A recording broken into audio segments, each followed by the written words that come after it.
ইউষা হুহা করল না, শুধু বুঝল হিমালয় থেকে তুলতুলে শীতের মতো কিছু একটা ছুটে এসে হামলা করেছে বুকে। হাতটা দেখল সে, একবার দুবার, বারবার। অয়ন উঠছে ফর্সা, ইউষার উজ্জ্বল ফর্সা কবজিতে সেই গৌর রং বড্ড করকরে লাগছে। মেয়েটা লাজুক হাসে, আদরে বিড়ালের মতো হাঁটে আস্তে ধীরে। মনে মনে ভাবে, আপনার হাত আমি ছাড়বো অয়ন ভাই? এই জন্মে তা সম্ভব না কখনো। যদি কোনোদিন এমন হয় যে আপনি আমাকে ছাড়তে চাইছেন, তাও এই ইউষা আপনাকে ছাড়বে না। শওকত মোটামুটি সুস্থ, উঠে বসতে পারলেও বুকে এই মুহূর্তে প্রেশার দেওয়া নিষেধ। পরিবারের সবাইকে চিকিৎসক কড়া করে বলে দিয়েছেন, কিছুতেই ওনাকে উত্তেজিত করা যাবে না। আজকের রাতটা হাসপাতালেই থাকার কথা ওনার, সেজন্য বাকিদের বাড়ি পাঠিয়ে তনিমা থেকে গেলেন সাথে। এদিকে তুষিকে একজন ভালো ডাক্তার দেখানো হয়েছে। মেয়েটার পায়ের অবস্থা দুরূহ, একেবারে সপ্তাহখানেক পুরো বেড রেস্টের আজ্ঞা দিয়েছেন চিকিৎসক। তবে তুষির কদর বাড়িতে একটু বেড়েছে আজ। মুখে কিছু না বললেও রেহনুমা আগের মতো খেই খেই করছেন না, নিয়ম করে ঘড়ি ধরে খাবার দাবার ঘরে পাঠিয়ে দিচ্ছেন। ইউষা এই ঘরে এতবার এলো, আজ একবারও ধমকাননি তিনি। তবে তুষির মন ভালো অন্য কারণে। এবারের সবচেয়ে বয়স্ক মানুষ হলেন জয়নব, বলতে গেলে সৈয়দ পরিবারের সবার মাথার ওপর একমাত্র ছাতা। সে যে তুষি বিয়ের দিন এখানে এসে ঢুকলো, তখন জয়নব যেটুকু কথা বললেন, তারপর আর ওদের কোনো কথা হয়নি।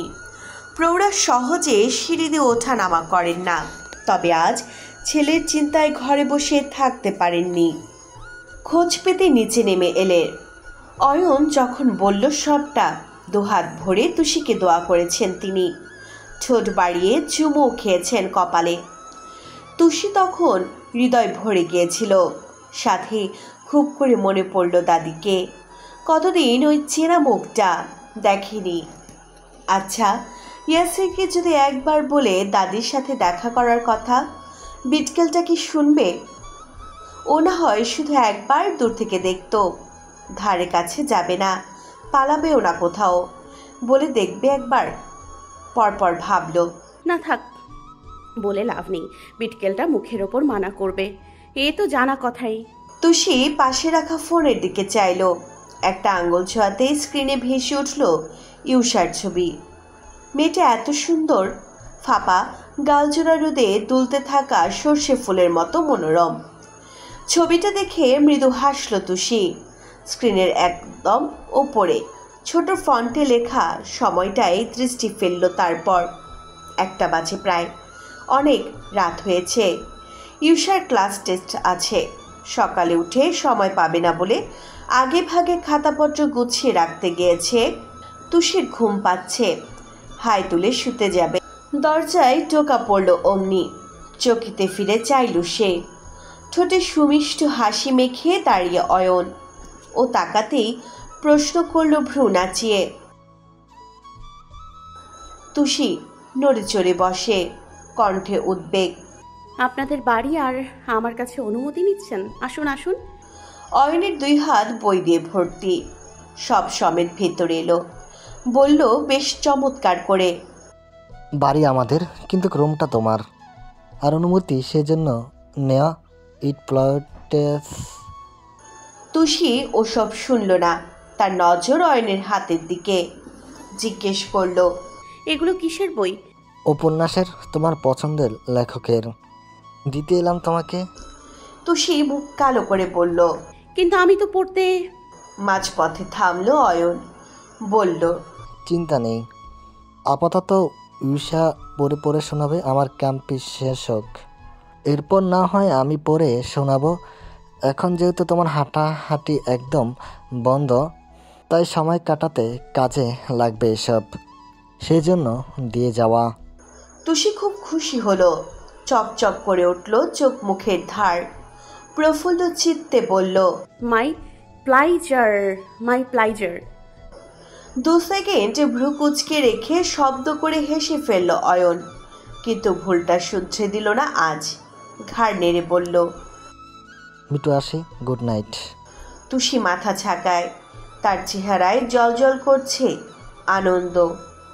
বইগুলো টেবিলে রাখলো অয়ন। ওকে বের হতে দেখেই শুয়ে পড়ল তুষি। তার চোখে ছটফট করছে ঘুম, অথচ কপায় গিয়েই থামল অয়ন। ঘাড় কাত করে পিছু ফিরে মেয়েটাকে দেখলো এক পল। জোরালো এক নিঃশ্বাস বুকে দমিয়ে ঘর ছাড়ল আস্তে। তারপর কিছু সময় কাটল। ইউষা এখনো আসেনি। ঘরের আলোটাও জ্বলছে। তুষি সদ্য জেকে বসা ভারী ঘুম ছোটাতে দরজায় টোকা পড়ল ফের। একবার দুবার করে বেশ কবার কড়া নাড়ল কেউ একজন। নিদ্রিত মেয়েটা বিরক্ত হলো। মসৃণ ভ্রুজোড়া বেঁকে এলো একটু। থেমে থেমে বলল, ওই নিয়ে পরে আসুন না অয়ন ভাই, ঘুমাই এখন। চৌকাঠে দাঁড়ানো ইয়াসির সজাগ চোখ দপ করে উঠল। খুব দ্রুত ছুটে আসা বাতাস যখন কোনো জ্বলন্ত নিভু মোমের পাশ কাটিয়ে যায়, ঠিক তেমন দেখালো মণিজোড়া। অয়ন ভাই শব্দ দুটো পরিষ্কার শুনতে পেয়েছে, কিন্তু এই মেয়ে ঘুমের মধ্যেও ওর নাম বলছে। আশ্চর্য! সূক্ষ্ম চাউনির পরিধিটা পরপরই স্বাভাবিক করল ইয়াসির। বলেছে ওর কি? মুহূর্তেই বরাবরের ন্যায় চিবুক কঠিন করল সে। পুরো গলায় খাকারি দিতেই ঘুম উবে গেল তুষির। চট করে চোখ মেলে চাইল। চাউনি জোড়া তীরের মতো সোজা গিয়ে বিঁধল লম্বা সেই দীর্ঘ মানব পানে। ইয়াসির অমনি তড়াক করে উঠতে চাইল তুষি। গোড়ালিতে টান পড়ল, ব্যথা পেল, কুচকে ফেলল নাক মুখ, অথচ একটুখানি শব্দ জিভ খসে বাইরে এলো না। ইয়াসির বুঝেছে ঠিকই, তবে উদ্বেগ দেখায়নি এবার। ফোঁস করে শ্বাস ফেলল শুধু। এগিয়ে এলো ধীর পায়ে। মেঝের বুকে ফেলে আসা তার এক একটি কদমে পুরোটা সময় একযোগে চেয়ে রইল তুষি। ইয়াসিরের পরনে ট্রাউজার, আটোসাটো টি শার্ট হতে বেরিয়ে আছে বাহু, অথচ তুষির মানসপটে ভেসে উঠল ভিন্ন কোনো কিছু। চোখের সামনে সফেদ পাঞ্জাবি টুপি পরা এক সতনো মানুষ, নিটল ওষ্ঠপুটে ধারালো স্বচ্ছ হাসি মেখে এগিয়ে আসছে সে। এক পা দুপা করতে করতে এসে থেমেছে তুষির সামনে। বেহালার ন্যায় মধুর সুরে ডাকছে, এই চোর। তুষি ছলকে উঠল, ছিটকে এলো বাস্তবতায়। হক চকিয়ে তাকালো ভালো করে। কোথায় পাঞ্জাবি, কোথায় হাসি? ইয়াসির কটমট করে চেয়ে আছে তার দিকে। অমন তিতিবিরক্ত বলল, কানে খাটো, কত বল ডাকতে হয়? তুষি উত্তর দেয় না, চুপচাপ মাথা নুয়ে নেয়। ধ্যাত দিয়েছে ওর কল্পনার দফা রফা করে। অনীহায় আওড়ালো, আমি চোর নই। তুমি যে কি সেটা আমার চেয়ে ভালো কে জানে। তুষি তর্কে গেল না, গাল ফোলালো শিশুর ন্যায়। ইয়াসির একটা কাগজের মতো কিছু রাখলো ওর সামনে। ফ্যানের বাতাসে উড়ে যেতে ধরলে ক্রস্ত পাতাটা চেপে ধরল তুষি। প্রশ্ন করলো মাথা তুলে, এটা কি? ফর্ম। কিসের ফর্ম? ইয়াসির চোখ বুঝে রাগ ছাড়ল, বীতস্পৃহ আওড়ালো, ফর্ম নয়, form, school admission form. Tushi বোকার মতো চেয়ে রইল তাও। ও বলল, ইউষাকে তো সেদিন বলেছিলে পড়াশোনা করার খুব ইচ্ছা, তাই এখানকার একটা স্কুলে তোমার ভর্তির ব্যবস্থা করেছে। মেয়েটা বিমূঢ় হলো, থমকে গেল, হতবুদ্ধি বনে রইল কিছু সময়।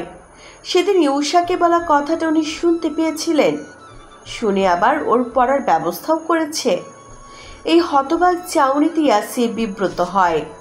থমথমে করে বলে, এমন হা করে থাকার কি আছে? নড়ে উঠল তুষি, চোখ নামালো চটপট।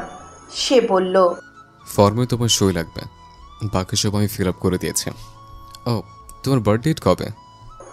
তুষির চট করে মনে পড়ল না, ভাবলো একটু, তারপর বলল, এ মাসের 28 তারিখ। অমনি চোখ ছোট করে ফেলল ইয়াসির। ঠোঁট কামড়ে ভাবল কিছু একটা, কিন্তু বলল না। হুকুম ছুড়ল গভীর স্বরে, সই করো। সাথে একটা কলম বাড়িয়ে দিল সামনে। তুষি হাতে নিলেও চুপ করে থাকে। আঙ্গুল নড়ছে না দেখে জিজ্ঞেস করলো ইয়াসির। কোনো সমস্যা? মিনমিন করে জবাব দিল ও। না মানে আসলে আমি পড়তে চাই না। ইয়াসির ভ্রু গোচালো, তাজ্জব বলে বলল, চাও না মানে কি? এই যে সেদিন বলে পড়ার খুব ইচ্ছা, সেসব শুনেই তো আমি ব্যবস্থা করতে গিয়েছিলাম, আর এখন দুম করে বলে দিলে পড়তে চাও না? তুমি জানো এসব প্রতিষ্ঠানের বার্থ সার্টিফিকেট ছাড়া কাউকে ভর্তি করানো ঠিক কতটা ঝামেলার? এই প্রথমবার নিজের পাওয়ারের অপব্যবহার করে সেটা করতে হয়েছে আমাকে, তাও শুধু তোমার জন্য। তাহলে পড়বে না কেন? পড়তে ভালো লাগে না কেন? শুধু চুরি করতে ভালো লাগে সারাদিন? ওর পকেট কেটে বেড়াবে, অন্যের কষ্ট করে রোজগার করা টাকা নিয়ে বাড়াবে, এসবে খুব আনন্দ হয় তাই না? কখনো ভেবেছ যে টাকাটা তুমি চুরি করে নিতে সেটা দিয়ে একটা মানুষের পুরো সংসার চলতে পারে, কিংবা টাকাটা ওই মানুষের সারা মাসের বেতন হতে পারে? আদৌ ভাবে এসব? তুষি আর তো চোখে চেয়ে রইল কিছু পল, পরপর চিবুক নামিয়ে আনলো বুকে, নিভু স্বরে বলল, আমি কি ওই জন্য বলেছি নাকি? আমি তো অন্য কারণে বললাম। তারপর একটু দম নিল সে, থেমে থেমে বলল, পড়ার ইচ্ছে তো আমার আছেই, তখনও ছিল এখনো আছে, কিন্তু সব কিছুর তো একটা সময় আছে তাই না? এখন আমি কত বড় হয়ে গেছি, মি ভেরি বিগ সাইজ। এখন কি ওসব স্কুলে আমাকে মানায়? ওই ছোট্ট ছোট্ট ছেলে মেয়েদের সাথে গিয়ে এক বেঞ্চে বসলে মানুষ হাসবে না? আমাকে আমাকে সার্কাসের জোকার লাগবে পুরো। কথায় দাড়ি দিতে কষে ধমক ছুড়ল ইয়াসির। চুপ! হকচকিয়ে মাথা তুলল তুষি, ভোরকে বলল, ধমকাচ্ছেন কেন? কি করেছি? ইয়াসির দাঁত মুখ খিচে বলল, শুধু তো ধমকাচ্ছে, ইচ্ছে করছে এই মুহূর্তে তোমাকে 14 শিকের ভেতরে ভরে দিয়ে আসতে। ছুরির হাত পাকা হলে কি হবে? মাথায় গোবর ছাড়া কিচ্ছু নেই। ওইসব উদ্ভট কথা কোথায় শিখেছো তুমি? হ্যাঁ, আর মানুষের হাসাহাসি নিয়ে আজকাল চোরেরাও ভাবছে। বাহ, ইমপ্রেসিভ। তুষির মাথার তালু জ্বলছে। ইয়াসিরের ফুলতে থাকা নাকের ডগায় আচ্ছা করে এক ঘা দিতে পারলে বেশ ভালো লাগতো। শুধু চোর চোর আর চোর কেন রে? একটু সুন্দর করে তুষি ডাকতে পারিস না?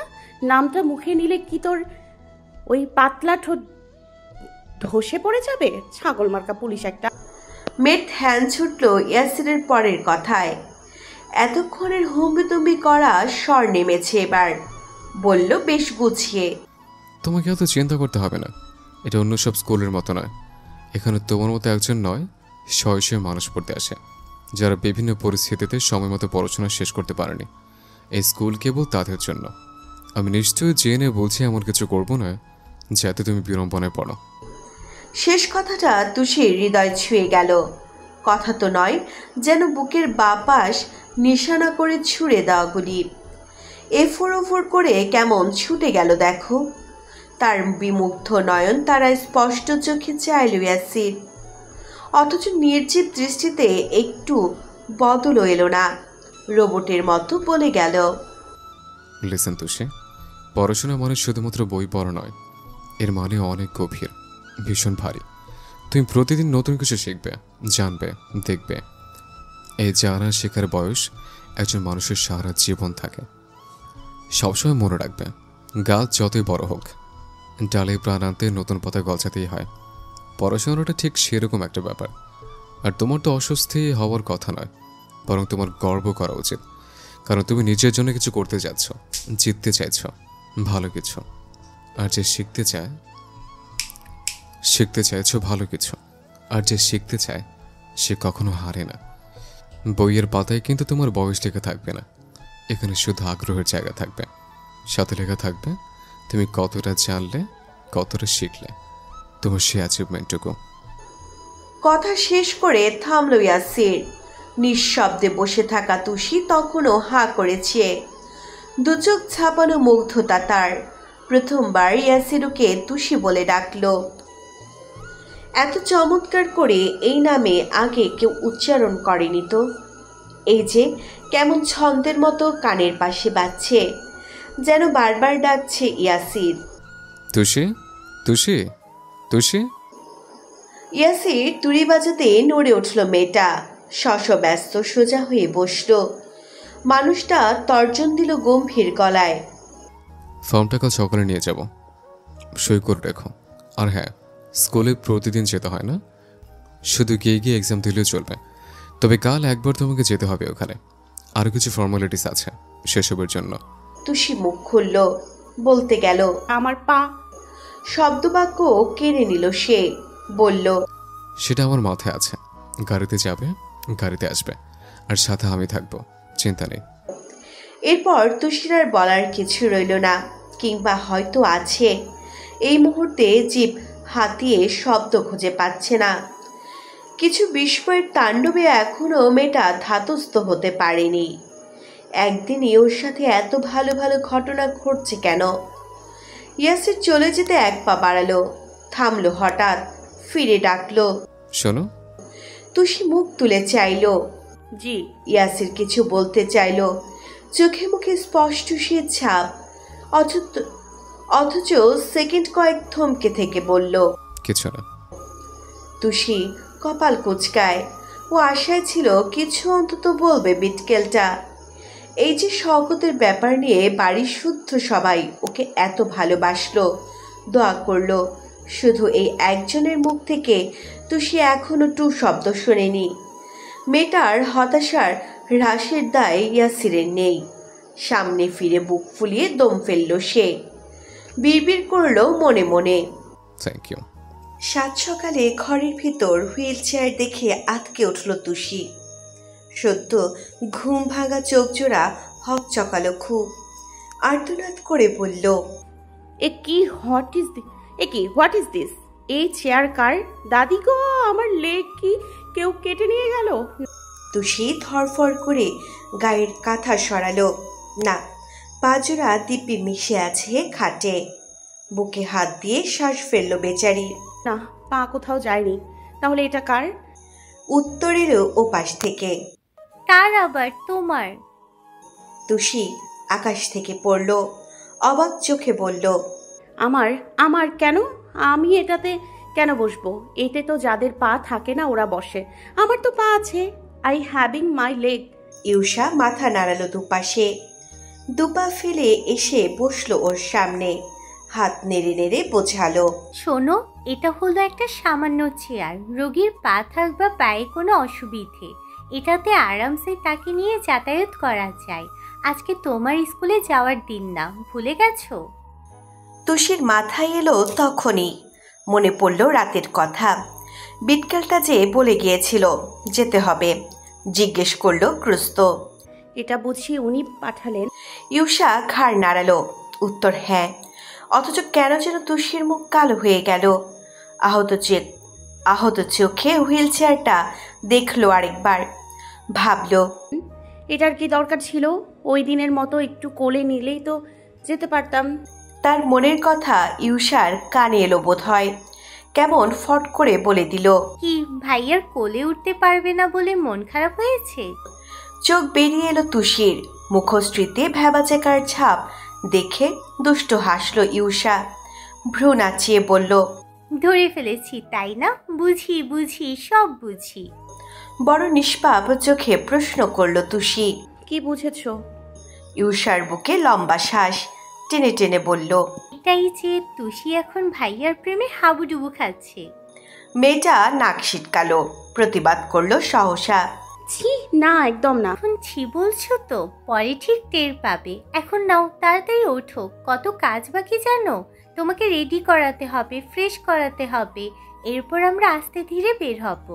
আমরা? তুমিও যাচ্ছ? তুষির কণ্ঠে উচ্ছ্বাস। ইউষা বলল, হ্যাঁ যাচ্ছি তো, ভাইয়াই কাল রাতে বললো যাওয়ার কথা, সেজন্যই তো আজ কলেজে গেলাম না। ওসব বাদ, ভাইয়া লিভিং রুমে বসে আছেন, স্কুলের কাজ বাজ শেষ করে থানায় যাবেন ওখান থেকে। তুমি প্লিজ একটু তাড়াতাড়ি উঠবে। হ্যাঁ, ধরো আমায়। ঘড়িতে ঠিক 10টা বাজে। ঘরে নাস্তার আয়োজন চলছে এখনো, তবে আপাতত বাড়িতে লোকজন কম। তানিয়া শওকত হসপিটালে, তনিমা শওকত হসপিটালে, আর সকাল সকাল সেখানে গিয়েছেন সাইফুল। বাড়ির এদিকটা সামলানোর দরুন রেহনুমা যাওয়া হলো না। টেবিলে আইরিন একাই খাচ্ছিল, মেয়েটাকে এটা সেটা বেড়ে দিচ্ছিলেন তিনি। ইয়াসির তখন সোফায় বসে, তার মনোযোগী চোখ ফিনফিনে পত্রিকায় আটকে। খেতে খেতে বারবার চোখের কোণ তুলে ওকে দেখছে আইরিন। পুলিশি পোশাক জড়ানো মানুষটাকে দেখলে মেয়েটা আর নিজের মাঝে থাকে না। বুকের গতি চঞ্চল হয়, হাত পা শিরশির করে। ইস, কবে যে বস্তির ওই আপদটা বিদেয় হবে, আর কবে যে সে ইয়াসিরের বউ হবে ও। বড় মামি সহ প্রত্যেকে তুষির নামে গদগদ এখন। নানুও সায় মেলাচ্ছেন। এই মুহূর্তে মেয়েটাকে বাড়ি থেকে বের করা মুশকিল। একমাত্র ইয়াসির ভাই যদি ঘাড় ধাক্কা দিয়ে বের করে দেন তো। কিন্তু কি করবি তুই আইরিন? একটু কিছু করতে গেলেই তো ইয়াসির ভাই ধরে ফেলছেন। না, এমন পাতি বুদ্ধি দিয়ে চলবে না। তোকে এমন কিছু ভাবতে হবে যাতে সাপও মরবে, লাঠিও ভাঙবে না। তুষিকে নিয়ে ইউষা হাজির হলো তখনই। হুইল চেয়ার ঠেলে ঠুলে এসে দাঁড়ালো সে। মেয়েটার গায়ে সাদা জামা, গায়ের ত্বকে মিশে গেছে প্রায়। শুভ্র শালুকের মতো তুষির দৃষ্টি প্রথমেই অদূরের মানুষটায় বর্তালো। আর চোখে তাকালো সে। ঘুরে ফিরে বহুবার ইয়াসিরকে দেখল শুধু। জীবনের একটা সময় পুলিশের সাথে তুষির যোজন যোজন দূরত্ব ছিল। পুলিশের জিপ বা এই পোশাক, কোথাও একটু দেখা মানে পকেটমার তুষিকে ভাগিয়ে দিতে যথেষ্ট। অথচ আজ এক পুলিশ অফিসারকে মেয়েটা এমন খুঁটিয়ে খুঁটিয়ে দেখছে। শুধু দেখছেই না, যতবার তাকায় ততবার খেই হারায় বিমোহে। একজন পুরুষ মানুষ কেন এত সুন্দর হবে? আর এই পুরুষালী সৌন্দর্যটা যেন গায়েবীভাবে হঠাৎ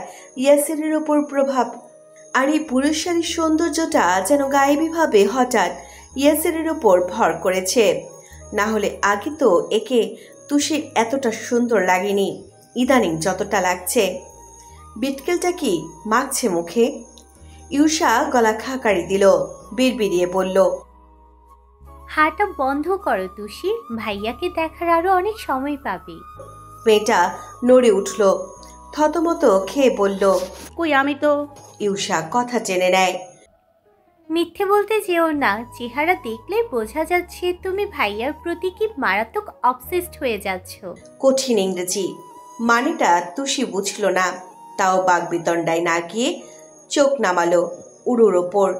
ইউষা যখন বলেছে তখন ভালো কিছুই বলেছে হয়তো, কিন্তু চিন্তার ব্যাপার, ইয়াসিরকে আজকাল দেখতে তুষির এত ভালো লাগে কেন? মনে হয় হাঁ করে সারাদিন চেয়ে থাকলেও চোখের ক্লান্তি হবে না। ইউষা ডাকলো, ভাইয়া। এতক্ষণে পত্রিকার ওপর থেকে চোখ তুলল ইয়াসির। ঠার দৃষ্টি ঠিক যেন তুষির বুকে এসে বিঁধল। উফ, এমন করে কেউ তাকায়? ইয়াসির উঠে এলো, জিজ্ঞেস করলো গভীর স্বরে, এত সময় লাগলো কেন? তুষি ঘাবড়ে গেল। প্রশ্নটা ওকেই করেছে ইয়াসির। জিভ নাড়ল এলোমেলো ভাবে। আমি মানে তৈরি হতে। তার পুরোটা শোনার ধৈর্য নেই। জ্ঞান ছুড়ল কর্কশ গলায়, সময়ের কাজ সময় করতে শেখো। আমি নিজেও দেরি করি না, কারো দেরি করা পছন্দও করি না। ইয়ে 2 minutes লেট। ছুরিটা যেমন নিখুঁতভাবে করতে, জীবনের বাকি কাজগুলো আমার নিখুঁতভাবে করতে হবে। বোঝা গেল? তুষি প্রথমটুকু মুগ্ধ হয়ে শুনছিল। ভেবেছিল গতকালকের মতোই কিছু চমৎকার কথা বলবে ইয়াসির, অথচ চোর শব্দ তুলে তার সম্মোহে শিখায় ভক ভক করে এক বালতি জল ঢেলে দিল সে। মেয়েটার মেজাজ খিচড়ে যায়, তিতিবিরক্ত ভাঁজ বসে কপালে। মন চাইল ইয়াসিরের ঘাড় ধরে মাথাটা দেয়ালে ঠুকে দিতে। চোর বলে খালি খোঁচার খোঁচা। কেন রে বিটকেল, তোর কি চুরি করেছে তুষি? শুধু তো দুবার পকেট কাটতে গিয়েছিল, তাও ধরে ফেললি। দয়ামায়া করেও এক আনা দিসনি, তারপরেও আবার চোর চোর গীত গাইছিস কোন মুখে? ওসব চুরি তো তুষি আগে করত। এই 1 মাস ধরে কি চুরির ধারে কাছে গিয়েছে? তাও এমন কথায় কথায় খোঁটা দিতে হবে? ইয়াসির হাত ঘড়ি দেখল, ইউষাকে বলল, তোরা গাড়ির কাছে যা, আমি আসছি। মেয়েটা মাথা নাড়ল সবেগে। এগোতে নিলে থামালেন রেহনুমা। দাঁড়া। ওরা দাঁড়ালো। ইয়াসির বলল, কি হয়েছে? তুষির কপাল কুঁচকে গেছে। এই মহিলা তো সুবিধের নয়, নিশ্চয়ই ওকে নতুন কাজ দেওয়ার ফোন দিয়াছে মাথায়। রেহনুমার চেহারায় হাসি নেই। অমন থমথম করে বললেন, এই মেয়ে তো এখনো নাস্তা টাস্তা করলো না। একে অসুস্থ, আবার খালি পেটে যাওয়া কি ঠিক হচ্ছে? একটু বস, নাস্তা সেরে তারপর না হয় যাবে। তুষি বিস্মিত, স্তব্ধ, পুরন্ত ঠোঁটজোড়া হা করে উষার দিকে চাইল। সে মেয়েও একই রকমের চমকেছে। মায়ের মুখে এই কথা, তাও তুষিকে নিয়ে। ফ্যালফ্যালে চোখে দুজনে মুখ চাউচাই করলো একবার। ততদিক মহাবিরক্ত শ্বাস ফেললেন আইরিন। একে গা জ্বলছে ইয়াসির তুষিকে নিয়ে বাইরে যাচ্ছে বলে, তারপরও এসব আদিক্ষেতা। কাটা চামচটা আরো শক্ত করে ডিম্পোচের গায়ে চেপে ধরল সে। এত বাড়াবাড়ি আর নেওয়া যাচ্ছে না। কি একটু বড় মামাকে হাসপাতালে নিয়েছে, তাতে সবার ধন্যি শুরু। এখন যদি ছোট মামি উল্টে যান, তাহলে তো আইরিনের কাজটাই হবে না। ইয়াসির বলল, লাগবে না, বাইরে নাস্তা করে নেব। অলরেডি জোরের জন্য আবার অনেক দেরি হয়েছে, এখন খেতে বসলে আর পৌঁছতে হবে না। তুষির বিস্ময় শেষ। পানসি মুখে শ্বাস ফেলল, বিড়বিড় করল, আমার চোর। ইউষা বলল, তাহলে এখন যাই আম্মু। রেহনুমা ঘাড় নাড়লেন, বললেন, সাবধানে যাস। তুষিকে নিয়ে দুপা এগোনোর আগে ওপর থেকে ধূপধাপ কদমে নেমে এলো অয়ন। আজ আর ওর কাজ নেই, ঘুমোচ্ছিল। পরিপাটির ছেলেটার চুলের দশা রফা দফা, তাড়াহুড়োতে ফ্রেশ হওয়ার চিহ্নটা স্পষ্ট মুখে। সিঁড়ি থেকেই বলল, দাঁড়া ইউষা। মেয়েটা ফের থামে, ফিরে যায়। ফর্সা যুবকের অগোছালো বেশভূষায় নজর পড়ল সোজা। একচোট শিহরণে বক্ষস্থল কেঁপে উঠল অমনি। চোখ দুটো জোরে খিচে নিল ইউষা। ইসরে, এত কিউট কেন অয়ন ভাই? একেবারে সত্য পাকা আমের মতো লাগছে। অয়ন দ্রুত হেঁটে এলো, চোখ নামিয়ে একবার দেখল তুষিকে। প্রশ্ন করল ছটফটে গলায়, কোথায় যাচ্ছিস? ইউষার কণ্ঠ জড়ানো। কি কোথায় যাচ্ছিস? স্বর নেমে এলো পরপরই, তুলোর মতো কোমল গলায় শুধালো। কোথায় যাচ্ছ? তার জবাব এলো তৎক্ষণাৎ, স্কুলে যাচ্ছি ভর্তি হতে। অয়নের কপাল বেঁকে গেল। স্কুলে? কে নিচ্ছে? তুষি মুখে বলল না। একটা আঙ্গুল দুবার চালিয়ে ইয়াসিরকে দেখালো। ইয়াসির তখন ব্যস্ত। টেবিলে ছড়ানো বাইকের চাবি, টুপি আর ফোন তুলছিল হাতে। অয়ন বলল, ওহ ভাইয়া, তুমিও যাচ্ছ? কিন্তু তোমার তো ডিউটি আছে, ব্যস্ততায় সামলাতে পারবে এত কিছু? এর থেকে আমি যাই। ইউষার চেহারা ঝলমল করে উঠল, খুশিতে বাকবাকুম করে শুধালো, তুমি যাবে সত্যি? ভ্রুকুচকে ফিরল ইয়াসির। তুই যাবি? অয়ন বলল, হ্যাঁ যেতাম, যদি না তোমাদের আপত্তি থাকে। আর কি? রেহনুমান অবাক চোখে বললেন, কি ব্যাপার বল তো অয়ন? তোকে তো ছুটির দিনে 12টার আগে নিচে পাওয়াই যায় না, বেরো হতে চাস না কোথাও। আজ কি মনে করে এত আগে উঠেছিস, আবার নিজে থেকে যেতেও চাইছিস বাহিরে? অয়ন হাসল, উত্তর দিল গুছিয়ে, মন কি পাল্টাতে পারে না ছোট মা? আমারও মন পাল্টিয়েছে, ইচ্ছে করছে তাই যাচ্ছি। ইউষা ঠোঁট টিপে মাথা নোয়ালো, লজ্জায় লাল সারা মুখ। অয়ন ভাই নিশ্চিত ওর জন্যে যাচ্ছেন। ইয়াসির মানা করল না, নিঃসংকোচে বলল, ঠিক আছে যা, আমি তাহলে ডিরেক্ট থানায় যাচ্ছি। তুষি হাতের নখ ঘুরছিল, কথাটায় তড়াক করে মুখ তুলল অমনি। উত্তেজনায় জিভ ফসকে বেরিয়ে গেল। কেন আপনি যাবেন না আমার সাথে? জবাব দিল অয়ন। ভাইয়াকে কি দরকার তুষি, আমি আছি তো। পকেটে ফোন ভরতে থাকা ইয়াসিরের হাতটা থামলো অচিরাত। সরু চোখে চাইল ফিরে। অয়নের কথা কেমন শোনালো না? পরপরই দুপাশে মাথা নাড়ল ইয়াসির, উড়িয়ে দিল ভাবনা। তুষির মুখ কালো। ভাবল, আপনি তো উইশার জন্য আছেন ডাক্তার মশাই,